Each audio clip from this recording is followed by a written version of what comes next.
What is going on, everybody? This is Drew here. I want to welcome you all to a brand new episode of Phoenix Down. This is Phoenix Down episode 105. And we are going to be playing through Yakuza 2, particularly Yakuza Kiwami 2. Today I have with me Matt. Hello, friends. It's been a while. Yeah, it has been a while. A lot of things have happened, as many of you probably who follow me on Twitter saw, or I said it on the N4G podcast this past week. Unfortunately, my mother passed away about 2 weeks ago, and well, I had a lot to deal with during that time, and unfortunately was not able to record or play much Yakuza. I had started the game prior to her death, and I'm going to go ahead and warn everybody listening to this episode. This episode is probably going to be pretty rough because I don't remember much of what I played leading up to this. Matt, I know you're kind of in the same boat. But bear with us when we get caught up to where we are playing currently right now. It should be a better time for all. But go ahead. I made a point not to play anything recently since it had been a little while. Figured, once, as you said, once we catch up to where we are now, I'll be prepared to restart kind of tomorrow. Pick up from where we left off. So, Yakuza, we're continuing the saga of the story of Kazuma Kiryu. And with Yakuza Kiwami 2, Kiwami 2 came out in 2018. It's obviously the second remake that they made. And this was a significant one.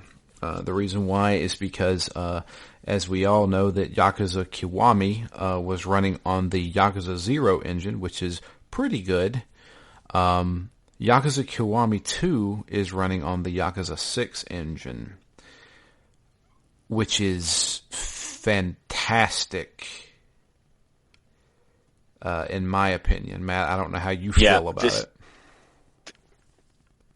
Yeah, I mean, this game comes across really well, especially after having played Kiwami, relatively recently. At first, I just wasn't sure if I was misremembering Kiwami, but after being into it for like an hour or so, I'm like, oh wow, this is different. This is smoother. It's better looking. It's easier to play. It's more immersive. I mean, there's a few different ways, just kind of the engine that this game works within. I mean, it's just clearly a step up. Yeah. Not to mention, some other things around, the mission structure and some other things where that seems to have been smoothed out a little bit between 1 and 2 as well. Yeah, definitely. There is a ton in this game, and they throw everything at you. It's seamless for the most part, going from the streets of Kamurocho to then walking into a store or walking into a restaurant. There is no load screens or anything like that. Everything is seamless and perfect. Looks fantastic. The visuals in this game look amazing. And the refinement in the combat is so well done. There's some changes to the combat, so there's no more styles in Kiwami 2. So you don't switch between the beast or the rush or the brawler. You just have your one style and you upgrade from there. Now, the other thing that they changed was the experience points. So you earn experience points doing certain things, beating up people, or another big way to get experience points is by eating different types of foods at different restaurants. And this plays into a lot of it. You get a lot of that stuff from there. And you have a hunger meter. And if you're too full, you won't eat properly. You won't get experience for eating. So you have to wait a while, or you can take medication that kind of makes you hungry again. There is so many things to do in this game. There's so many subquests and side stories. It's just a lot to unpack. But man, have I not felt so good playing a Yakuza game?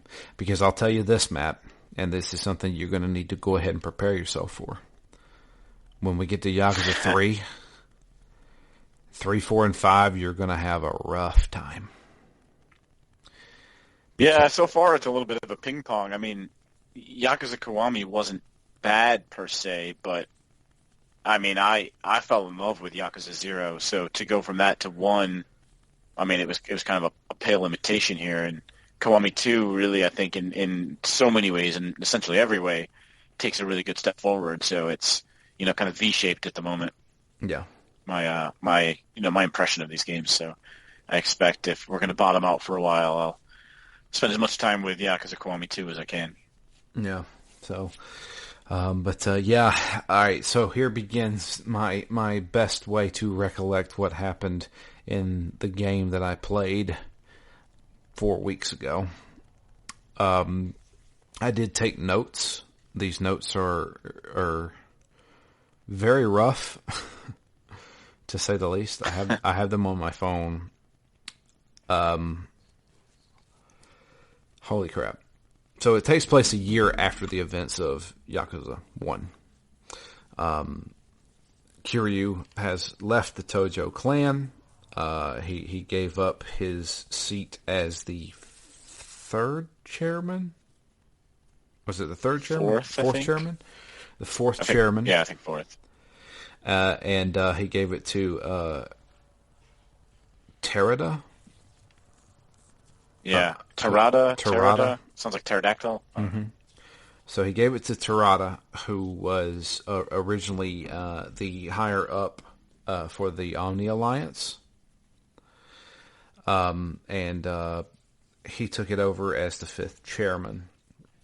Kiryu has taken... oh man, what's her name? Is it Sakura? It's not Sakura, is it? What's the girl's name? I can't remember now. The little girl? Yeah, the little girl. Haruka? Haruka. Yeah. There we go. Haruka. Yeah. He's taken her under his wing and is taking care of her. And the game basically begins in the cemetery. And you can basically replay the events of the first game in cutscene form here, basically reminiscing about the people. I thought that was a nice option to give you that opportunity to relive that a bit. I mean, we played it pretty recently, but had I played this a year or two later, I would have been even more thankful that was in there. Yeah, and absolutely. I went through all of it. I, maybe selfishly assumed there was going to be a trophy at the end, because there's like 3 or 4 points in the middle where it says, "Do you want to continue on to the next section?" Right. And I went all the way through for the recap, but also for a trophy that didn't exist. Yeah. But so yeah, while we're there, we get a visit from the fifth chairman himself. He shows up and is talking to Kiryu, saying that something big's about to happen. And while we are having this conversation, somebody shoots the fifth chairman, wounding him very badly. And it's the agents from the Omni Alliance.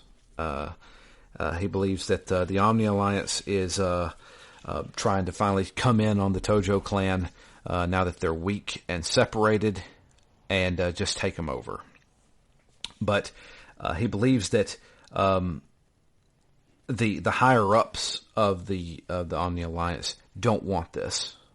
He thinks that somebody from the inside, the lower kind of middleman, is kind of pulling the strings for this. And so before he passes out, we end up having to obviously fight some of these guys who are trying to attack us. Yeah, it wouldn't be Yakuza without it. No, no. Um, uh, he has something for us. He gives Kiryu a letter, and he's like, "Here, whatever you do, don't lose this. Please take it to the Omni Alliance. Take it to the heads, because this is what's going to save the Tojo clan."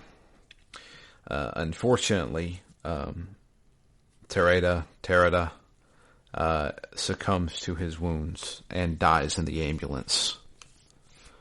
So the chairman is now dead. So Kiryu decides to, well, I've got to go meet with the acting chairman of the Tojo clan, who just so happens to be Dojima's wife. I don't know. I don't have the slightest idea how to pronounce this. It's Yaya or Yayoi. Yayoi. Yayoi Dojima. Yeah, let's go with that. Sure. I'm just going to say Miss Dojima. Some of these names are pretty tough. Yeah. So she is now acting chairman currently. And so Kiryu meets with her and is like, look, you need to give this letter to the Omni Alliance, because the Omni Alliance is obviously trying to take you guys over. We need to give this letter, which is a letter of truce, asking for a ceasefire, essentially. And the chairman obviously wanted this to happen so that both clans could rebuild. And she thinks nobody else is better to do this than the previous fourth chairman of the Tojo clan. Kiryu, why don't you do it? Yeah, I really like this as a bit of a backdrop here, because this is obviously, the story of Kiryu. Not quite the story I thought it was in Yakuza 0, where it was like a pairing of him and Majima, and, clearly the rest of the series so far is so focused around Kiryu. But I really like the backdrop and the context of the clans and the backstabbing and the warring factions against each other. I mean, maybe it's biased because I already know the series goes on a long time, but it seems like the kind of a backdrop in which you could tell a nice, long, multi-year story like this. Oh, yeah. Yeah, trust me, it gets even longer. Crime drama. Yeah. So, Kiryu decides that he needs to bring somebody along with him. Since he's already got the Dojima family involved, why don't we just go ahead and grab another member of the Dojima family? So keep in mind, everyone knows that Kiryu didn't kill Dojima and that Nishiki did, but a lot of people still really don't like Kiryu for what he did to the clan. So it's less about the killing, the act of killing, and more just about the repercussions of it. Yeah, he basically harbored a murderer and took the fall for a murderer because he was friends with him. And a lot of which I would have thought that the Yakuza would have praised that kind of loyalty. Well, when you kill one of your own, some people don't really like that. And considering I guess loyalty to who? Yeah, the acting chairman currently is Dojima's wife, so doesn't look too good. But she allows him to go to Osaka to meet with the Omni Alliance, but he wants to bring somebody along with him. An ex-Yakuza and another member of the Dojima family. He wants to bring Daigo Dojima with him, which happens to be Dojima's son. And this is a bit of a diss to everyone else in that room, right? Because if I remember correctly, he basically said no one else in the clan could lead the clan. He's like, I must have Dojima. Yeah, because the Dojima name was held in such high regard. I think he feels like the bloodline should be the one to carry on this. But Daigo Dojima is a disgrace to the Tojo clan. They don't want anything to do with him. He left them and abandoned them, and they're just like, he's some street punk now. We don't care about him. But Kiryu spent was 5 years in prison. Yeah, Kiryu was adamant about going and getting him and bringing him with him. So,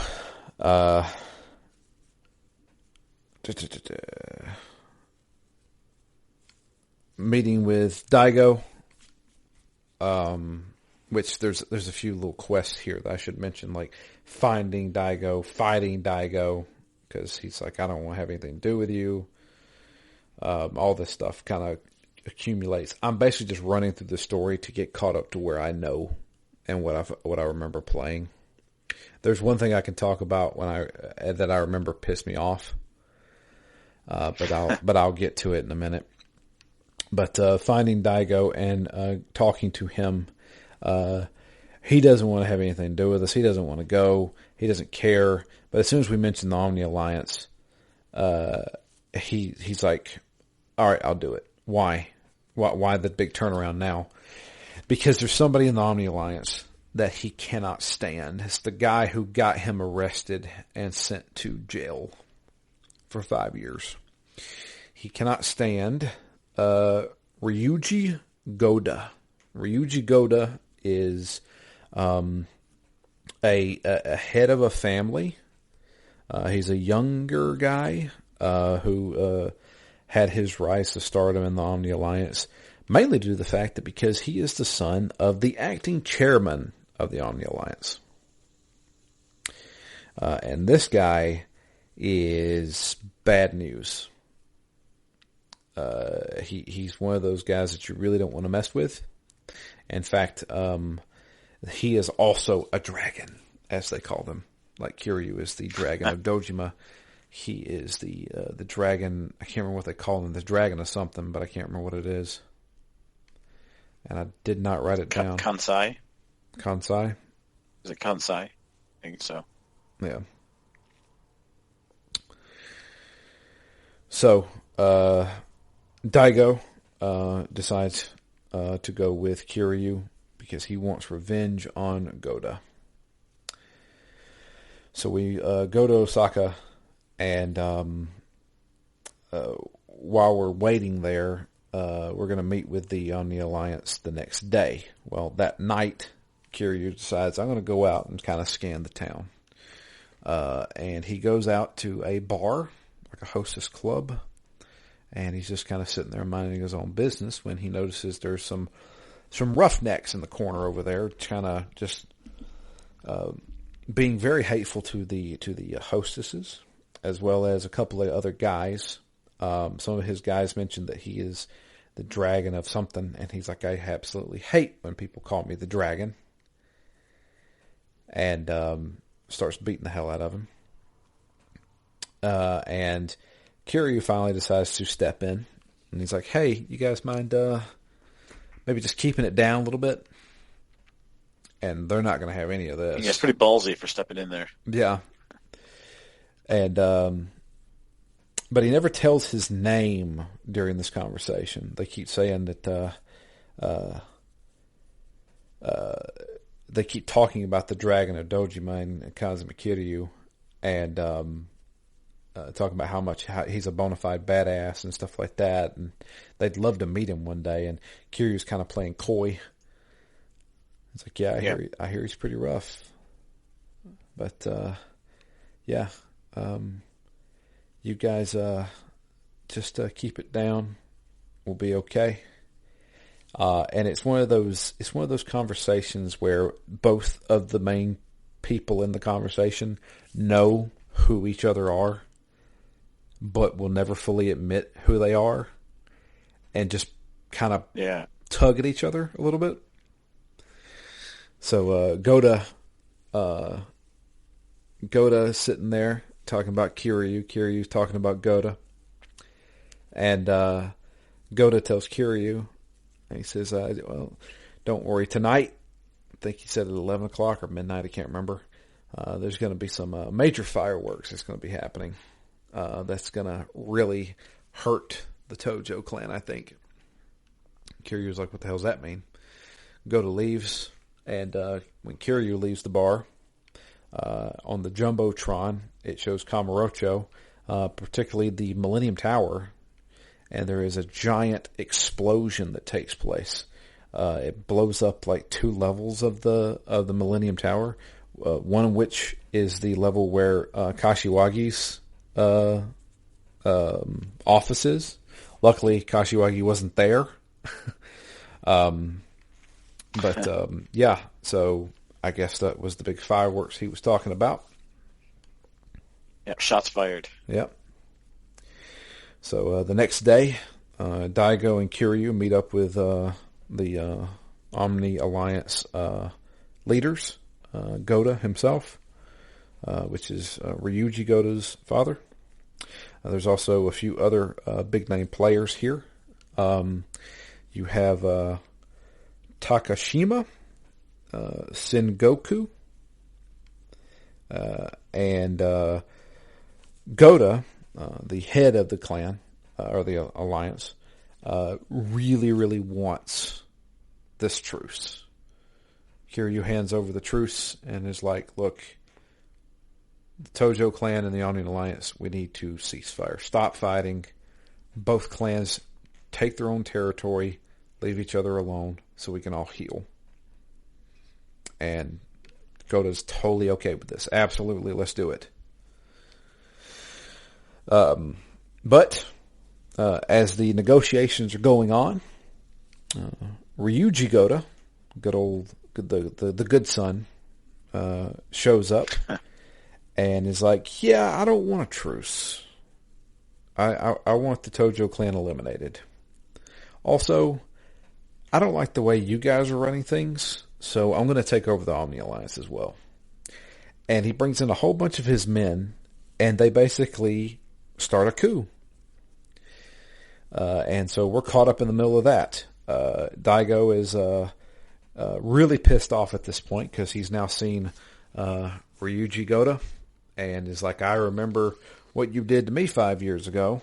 I am going to murder you. So they start fighting. And we have to chase after the people that actually kidnapped old man Goda and go and save him. So I remember this long transition, which is basically going through this Omni Alliance headquarters, fighting a bunch of guys. We finally rescue him. Daigo is beat all to hell by Ryuji. But he is able to get away from him for a second. We then give Goda to Daigo and say, get him out of here. We have to save him. Here's the truce letter. Take it and go. They run off. Here comes Ryuji. We got our big boss fight here. Right away, we got the main bad guy going up against the main protagonist. Yep, short game. Yeah, no kidding, right?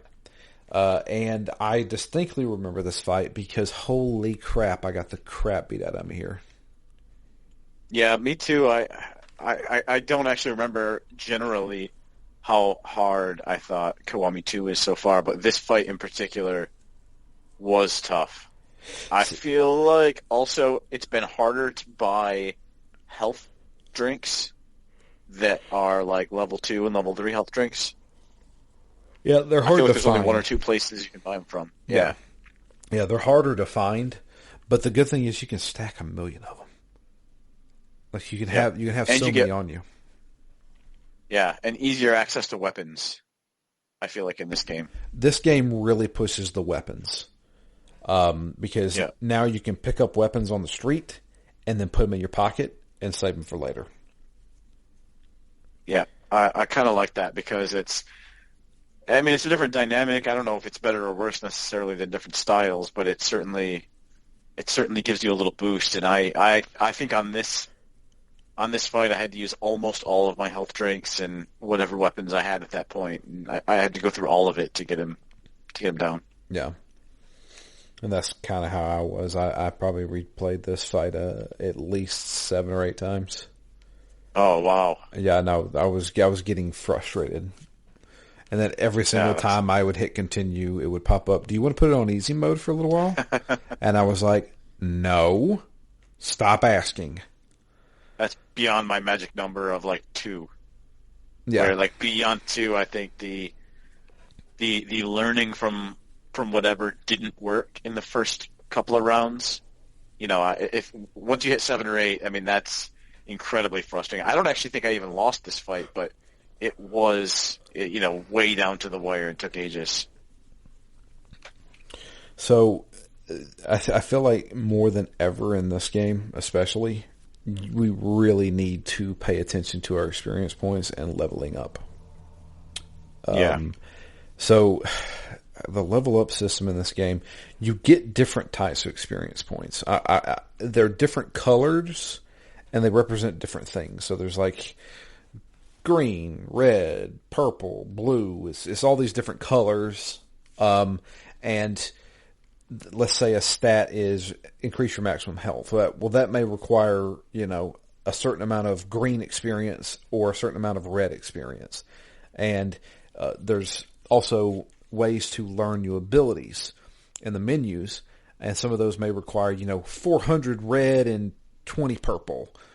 So it really all depends on what you want, and a lot of them, like the purple, always has to do with something, or the blue always has to do with heat moves and stuff like that. So it all really depends on what experience points you're using. I don't mind this level up system. It's just I have a lot of options here, and I'm afraid I'm putting too many points into just basic stats, like raising my health, raising my heat, raising my attack power. Yep. That I should be learning heat moves, or I should be learning new abilities in combat. I don't know what's the best route to go. Yeah, I think that's a good point, because I've been doing the same thing with the basic stats, but the fact that they seem to lock you a bit into saying, well, you can't hit level 2 until you've really completed level 1. I was almost like, this isn't really a skill tree then, and what's the point of having 5 different types of XP when you still have to kind of clear everything out kind of one row at a time? You can't really specialize as much, but I think that's just on the basic stats side. I think when it comes to the heat moves and, anything that's a bit more specialized, that's where you do have the flexibility to build as you want, and that's, I guess, what I haven't done as much of either. I went I almost always do that. Like, I started out with a little more health, a little more power, a little more heat. Right? I'm like, these things, no matter what I choose to do later, are going to be useful. But I think I'm at that point. I don't know how long this game is, actually. I think we're not more than a third in. No, I would say we're a little bit less than a third in. There's 14 chapters in all, I believe. And we're through. Okay. We're in chapter 6. So, we may be. Well, maybe we're about a third then. Yeah, we're about a third way through. But I feel like I fear I am wasting my experience, but I know I'm not, because one of the big things is if you raise your attack power incrementally and get that level 1 filled up and move to level 2, you'll see a significant amount of power in there. Like, you're doing a lot more damage. So at least they allow you to feel it when you actually do throw points into something. Yep. So, I mean, obviously it's not a tangible, I hit this button and now I do like a drop kick or something like that. But it is, I can feel my punches are doing a little bit more damage each time. Yeah. I also want to keep it a little simpler, right? Keep the passive bonuses a little high, so when I do specialize later, I'm not trying to juggle 6 different things and missing out on moves that I no longer prioritize, and I've now lost the value of the XP I put into it. Yeah. Yeah. I mean, I guess we'll see how much flexibility there is there. I am looking forward to a little bit more specialization, though, on the combat going forward. Yeah, absolutely. But yeah, so after we beat up Ryuji, he's like, well, we're not done just yet. But unfortunately, at that point, the police arrive. The Fuzz themselves show up and arrest Kiryu for assault. Of course, Kiryu's like, this is a joke, but okay. And it is a joke because it's all a ruse. They're trying to take Kiryu and put him into protective custody because they're trying to run an investigation. Because last we checked, they're probably investigating that giant bombing that took place in the Millennium Tower. Well, obviously, Yakuza had something to do with it, and they have a couple of leads. And one of those leads is they believe that a non-Japanese foreigner may have been responsible for the bombing. Particularly somebody from Korea. Well, there's a couple of people in Kamurocho that are Korean and have Korean ties. One of which is the person who runs Stardust. If you remember from the first game, Stardust was a startup hostess lounge that was ran by a Korean national. What is his name? Kazuki. Mm-hmm. So they started looking into Kazuki and thinking, who's Kazuki friends with? Well, he used to hang out with Kazuma Kiryu. Let's bring him in. Bring him in. See if we can get him to help us out with this. So they started asking around, hey, anybody know Kazuma Kiryu? And they're like, hey, I know an ex-detective that used to run around with him a lot about a year ago. Who's that? Oh, how about Date? Good old Date. So they call in Date. Date, who is now retired from the police force, wants to have nothing to do with them, now gets pulled back in. So they call up Date.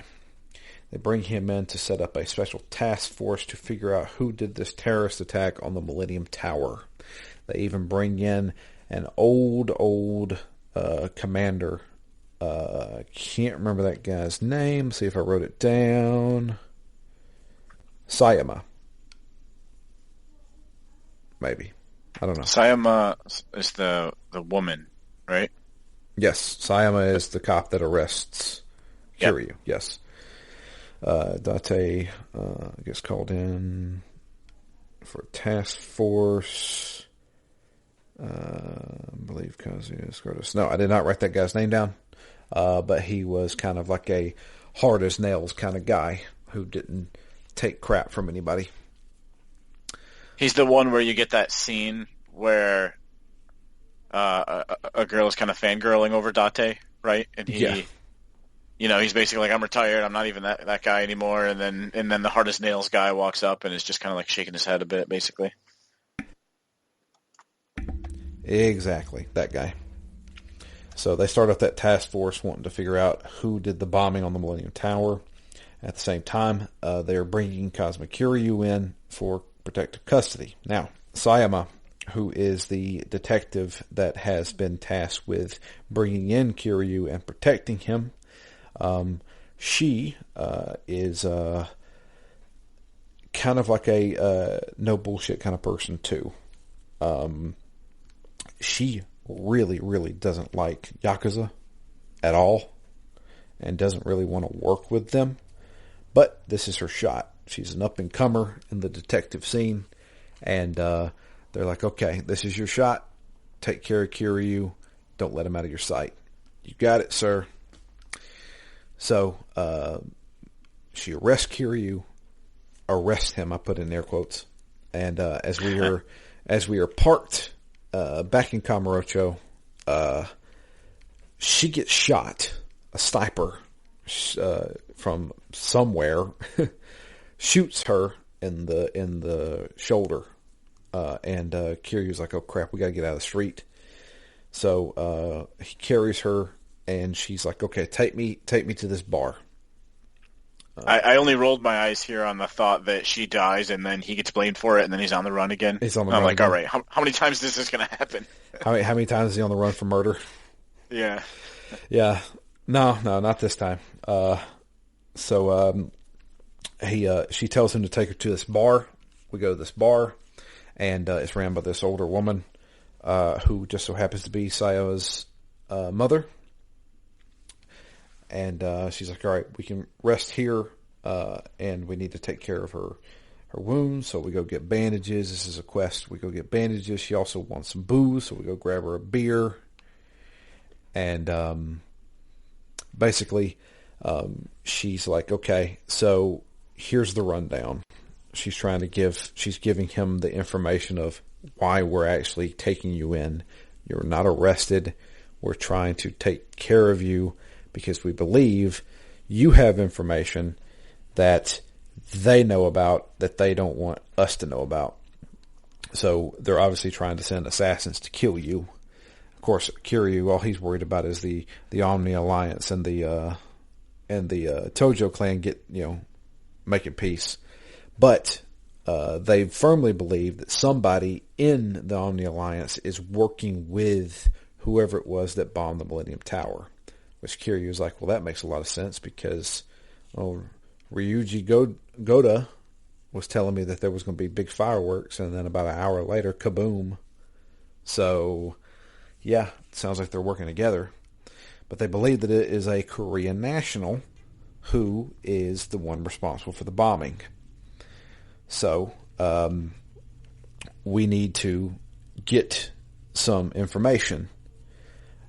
Well, on top of that, Dojima, has ran off and is trying to protect I live next to a drag strip, apparently, with this loud-ass shit. I swear to God, dude. The fucking rednecks that live around me. Anyway, so we got to find Daigo. Daigo has got the leader of the Omni Clan. We got to figure out where they are because he's trying to protect them. Okay. So,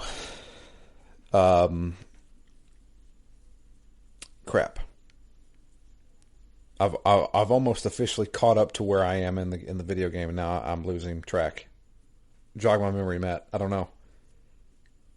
We do go talk to.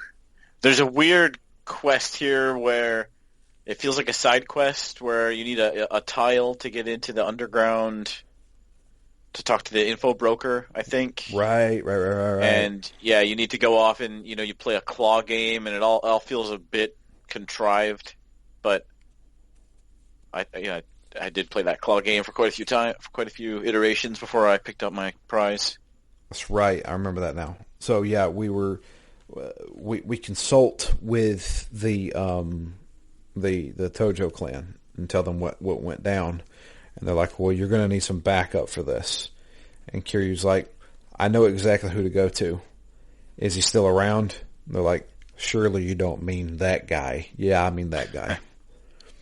So like, okay, well, last I heard, he's somewhere in Purgatory doing some kind of project. So we go to Purgatory. The man in question that we're looking for is, well, Matt, the man himself. The man, the myth, the legend, Goro. Goro Majima. Goro Majima has taken over Purgatory, basically. The florist kind of left town, gave it up, and he took over the information broker area. But he's not really using it for that anymore.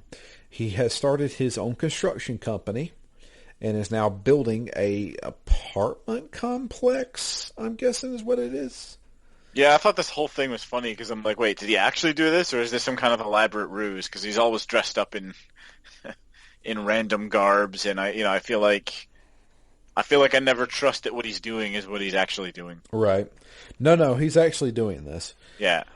Yeah, he has started his own construction company called Majima Construction, and he is building an apartment complex in Purgatory. So what used to be the homeless area is now becoming a construction yard where he's going to build kind of like a high-rise tower for housing. And we're introduced to the whole tower defense mini game.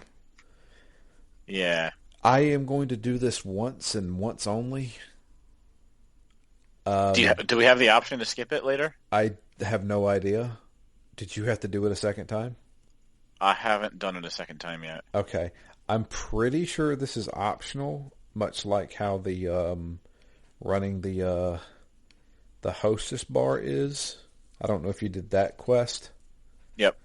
Yeah. I did. Yeah, I think they force you to do it as kind of like I think they forced you to do it once, right? Yeah, they force you to do it just to be like, hey, you have this too that you can do. Yeah. So yeah. There's a tower defense game where you have to have party members line them up from where enemies are coming to destroy your construction equipment. I really didn't like this at all. I don't care for it. But anyway, Yeah. Majima's like, okay, you help me out, I'll help you out. So he gives us some information, says that he knows where Daigo probably is. He's in this place, God, what was it called? Amano Building, I think is what it's called. Yep. I think that's right. Yeah. So we head over to the Amano Building. Between this and then getting to the Amano Building, I did probably what felt like 30 freaking side quests, but I know I'm sure it was only like 4. I just kept running into stuff, and I was like, okay, well, this shouldn't take too long, and then it ends up taking 30 minutes, and I'm like, great, so. But yeah, I made it to the Amano Building. I had to fight some young punks known as the 16-bit gang. But I beat them up, and I get the key to the Amano Building, and when I get there, I am getting attacked by this guy called the Man in Black. I have fought him 3 times, and I'm currently on the 3rd time fighting him. He is really annoying. And that is actually where I'm at. In fact, I'm looking at my TV right now. It is currently paused. And I said, well, maybe I should level up my stats a little bit to fight this guy, which is what I'm currently doing. Yep, that's what I'm going to do. I also did a lot of side quests. I haven't really done a concentrated, like, I'm just going to spend 3 hours doing side quests, but I have been taking them on at kind of a higher rate than normal, just on the thought that the way they stack out, like, the experience and, like, the multiple different types, I'm like, man, I don't want to get to a big fight and find out that I just happen to be short on 1 or 2 of them. So I'm like, I'll just overstock on XP now and then figure out how to spend it later. The side quests actually give you a good amount of XP too. Yeah. So I've ran into some pretty fun ones, some crazy ones. Have you done any of note, Matt? I've done a few, but I don't remember them as mention worthy. So one that I remember was I ran into a bunch of Yakuza guys who I got into a fight with, and the boss of the family showed up and was like, hey, you know what? I appreciate you beating up my guys and teaching them a lesson. Why don't you come hang out with us? I got this perfect club to hang out with. So we go to this place, and there's a hostess woman there. We're in a room, and she's like, so, who's my baby? And he's like, what are you talking about? And he looks around the room, and it's like, it's decorated like a child's room. And there's a pacifier laying on the ground. And she's like, I'm your mommy. And he's trying to back up, and he knocks over the dividers of the rooms. And on the other side of the room is a bunch of Yakuza guys dressed up in diapers wearing pacifiers, or having pacifiers. And he's like, yeah, this is fucking weird. I'm leaving. And of course they get pissed off, and we have to beat up guys in diapers dressed up as babies. And then the rest of his guys were like, hey, I appreciate your help, even though you beat us up. We got sick of our boss's weird fetish, and we're glad we're out now. So that was one of them. Another one that reminds me, I do remember a couple of them now. Okay, all right, go ahead. Both of the ones I remember were around photo shoots. I got one for photo shoots as well. Did you do the one with the mostly naked man Yes. taking pictures of you? Yeah, I did that one. My favorite part of this entire game so far was Kiryu's reaction to seeing him.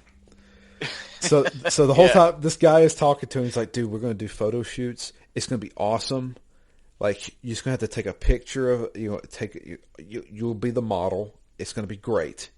And so he's like, all right, I'll go do it. We go to this room, and we're standing there, and he's like, okay, here comes the photographer now. And it's a dude in a Speedo, and that's it. And he's like Very really, muscled. He's very buff and muscled. And Kiryu doesn't even say a word. He just turns and starts walking out the door. And he's like, no, don't leave. And Kiryu's like, why? Yeah, this is not what I signed up for. Yep. Whatever's happening here is not for me. And the guy says that he can only take pictures this way because it breaks his concentration if he's clothed. These are very Yakuza side stories. Yes, they lean into the dumb and weird in the later games, and it is absolutely fantastic. They lean into it really well, I think, in either 3 or 4. Like, there's one, I can't remember which game it is, but Kiryu will learn new fighting abilities when he sees people on the street.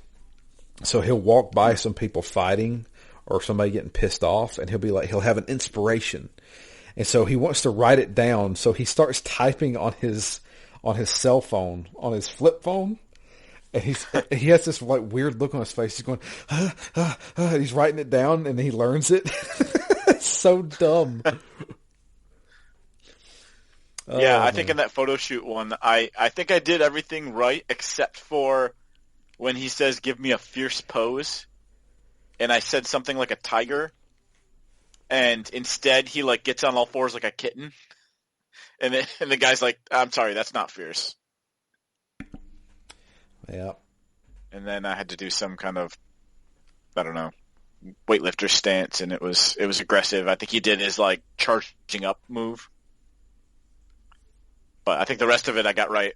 But that one was kind of comically like, I thought a tiger would be the essence of toughness, and it definitely was not the way he did it. Trying to imagine any other side quests that I did that I thought were funny. The only other one that I did that was kind of weird, that was photography related, was I went into some sort of porn shop, and they were like, oh, we're going to let you take pictures of the girls. And I think it was like live action video.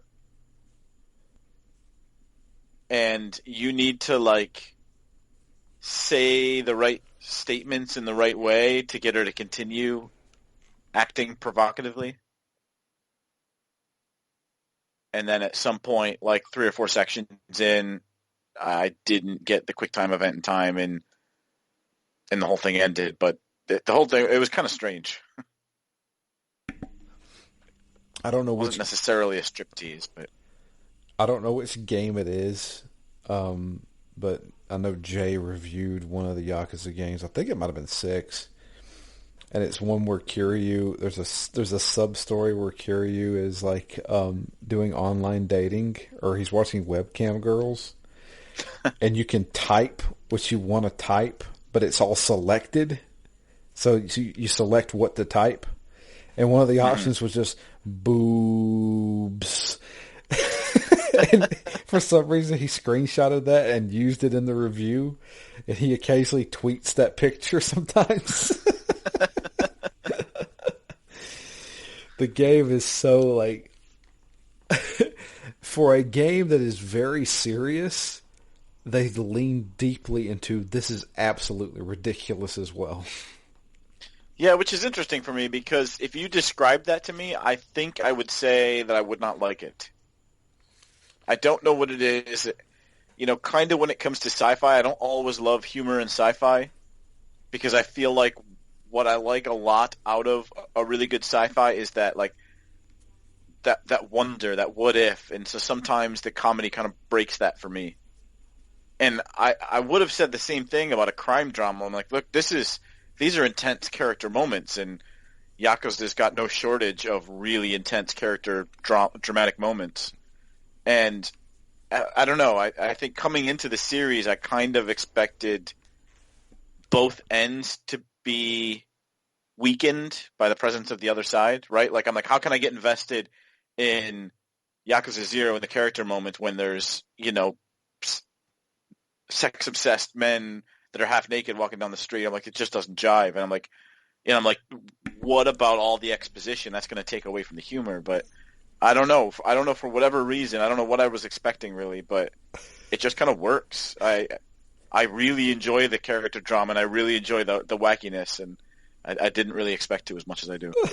I just think of that in Yakuza 0, whenever you're playing as Majima and he's scouting out the other hostess club, and you're supposed to be like scanning the room, and it scans, and it does like the comical like Looney Tunes thing where he scans the room and he sees a dude in a Speedo like just dancing, and he keeps moving, and then it cuts back to him like a quick take. He's like, "What the fuck was that?" Oh god, yeah, that's great. Yeah, these games are fantastic. I absolutely love them. Oh man. But yeah, that's it. I know it's a weird show. I don't remember a lot of it. I was looking at my cliff notes that I wrote myself on a piece of paper at work, trying to remember stuff. But I think it caught us up pretty well. Yeah, and I do like this game so far. I like the story, like I said, the whole backdrop of the action. But I like that you've got kind of a clear nemesis. I like that there's some mystery into the backstory. I think I don't know if it's a theme. It's really not that many games in, but this whole woman that you have to protect thing is a little strange. Although in this she's a cop, so it's not really clear who's protecting who. So there's at least more story to unfold here for sure. So I'm really interested in obviously continuing this, but even just the moment to moment is so much more enjoyable in this game than it was in the last one. I mean, Yakuza 1, just starting off with those fetch quests as it did, really did not do that game service. I mean, it really started off on kind of the wrong note. Yeah. And here my first impression was just like, I feel so much more immersed. Everything is more fluid, more seamless. That whole walking into and out of buildings was strange. I almost had to do a double take. And I was like, wait, what just happened? Like, why did the camera angle like shift under you so you're actually walking in? And, it's got that kind of depth of field, so you get a little bit of shimmer off in the distance, and everything, there's just more stuff in the streets. It's more alive. There's more color. There's more density.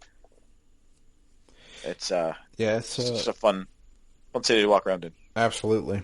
And Yakuza 6 like drips with that. Judgment drips with that as well. But yeah, let me check and see if we have any emails. I think we do. It's been a while since I actually looked. Yeah. Okay. So we got one from Jeff. Random thoughts. Let's see here. This came in July 6th, so that's how long it's been. But we're getting to them. It says, what's up, fellas? I wanted to mention that after playing Yakuza 0 and loving it, I just couldn't get into Kiwami in the same way. I think the problem for me was maybe the way 0 was my first Yakuza game. It's sort of hard to like Kiwami as much because it feels archaic compared to 0. I had similar issues with playing Red Dead Redemption after playing Red Dead 2. Red Dead 1 and Kiwami are great games, but I find myself slightly underwhelmed by them since I played the more modern game first. The stories of the older games are still top-notch, but I find myself missing the quality of life additions to the newer games. I'll listen to you guys as you play them since I'm not planning to play them anytime soon. I also want to show some love to a game that I just completed that really surprised me. That game is Spiritfarer. I normally don't like games where you have to manage NPCs' moods and build things. However, this game absolutely set its hooks into me. You play as Stella, who is tasked with guiding lost souls through the transition from newly deceased to accepting their fate and entering the light. The art style is beautiful. The narrative is very emotional and poignant. I can't recommend it enough. So I have played a little bit of that game, and I thought it was superb. Yeah, I've only seen the pictures, and it looks great. It was on Game Pass. I think it still is. I'm not sure, though.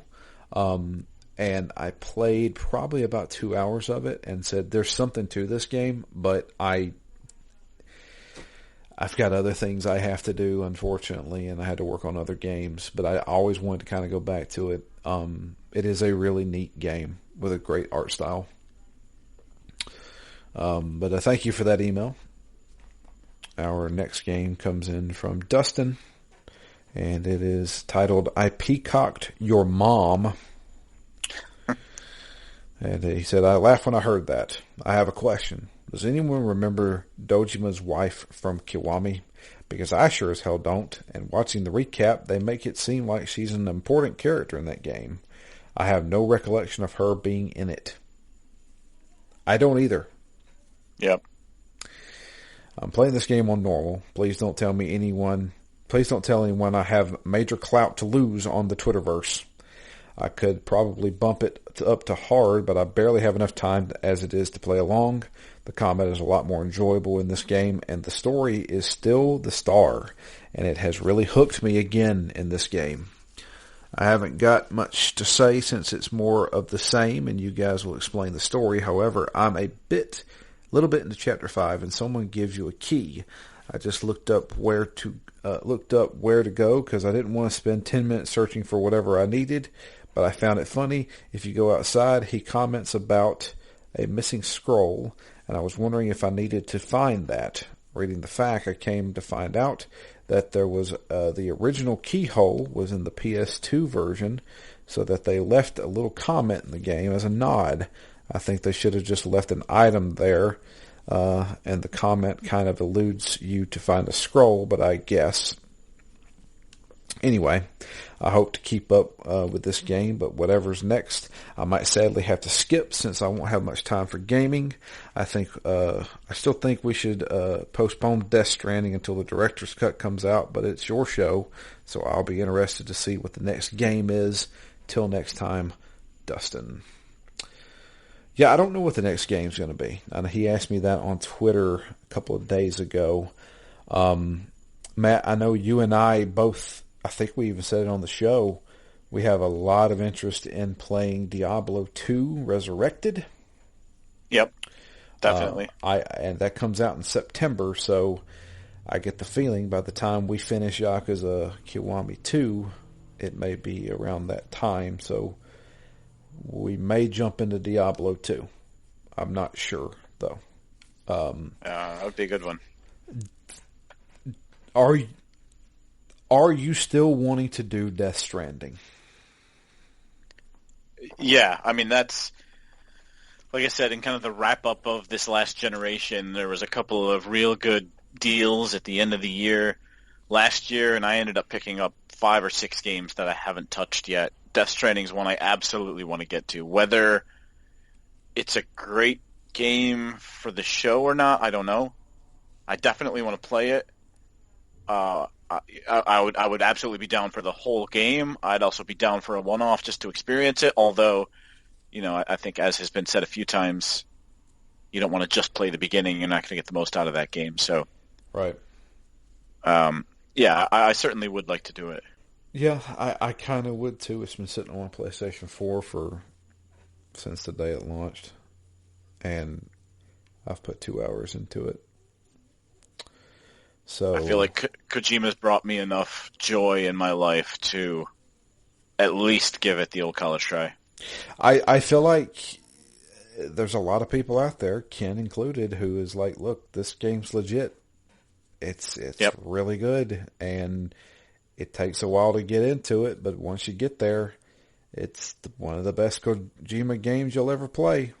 So, and that statement alone, I mean, how could you not want it? That's true. Especially given what we've experienced and how we felt about some previous Kojima games. I mean, if it's, I've heard mixed things, so to be honest, hearing the reviews, I wasn't immediately wanting to jump into it. Yeah. But, I almost think that even since the initial reviews, I've heard more positive. I have too. I definitely have. I think I think that the new has worn off, and people sit back and think about the game, and they say, you know what, that was actually pretty good. The initial, this is 25 hours of walking to get to something good, pissed a lot of people off. Yeah, and it kind of feels to me in retrospect a little bit like this isn't what we expected, so I don't like it. Right. I don't know. I want to do it. I think it may be the game after Yakuza 3. So I feel like the best course of action would be to do Yakuza 2, then do Diablo 2, Yakuza 3, and then Death Stranding. That sounds pretty good. By that time, the director's cut, I believe, would be out. I obviously do not own a PlayStation 5, so I will not be able to play the director's cut of this game. I own it on PlayStation 4, so that will be where I'll be playing it. I need to double check and make sure when Diablo 2 Resurrected.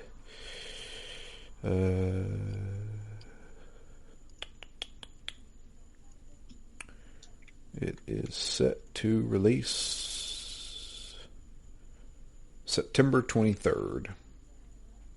Oh, one day before Death Stranding Director's Cut hits. Yeah, there you go. Busy month. Yeah, no kidding. But we've got at least another 3 weeks of probably Yakuza. So it may be a little bit before that game comes out. I'm not sure. We'll see. Yeah, we can maybe try and find a one-off or something. Yeah, a nice little one-off. Maybe Spiritfarer. Haha, there you go. Something like that. But Matt, you got anything else for us? You good? Any final thoughts? No, yeah, I mean that's basically it. I'm back in it.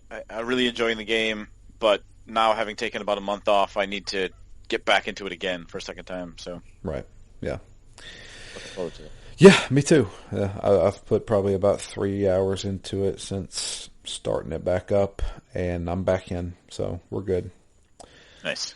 But appreciate all the emails you send. Please send more. It is drew@ztgd.com.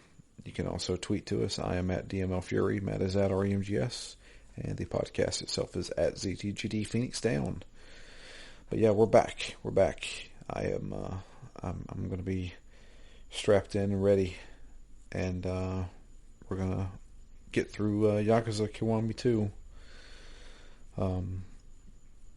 It's been a hell of a couple of weeks, but I feel like a nice distraction would be the best thing for me right now. Yeah.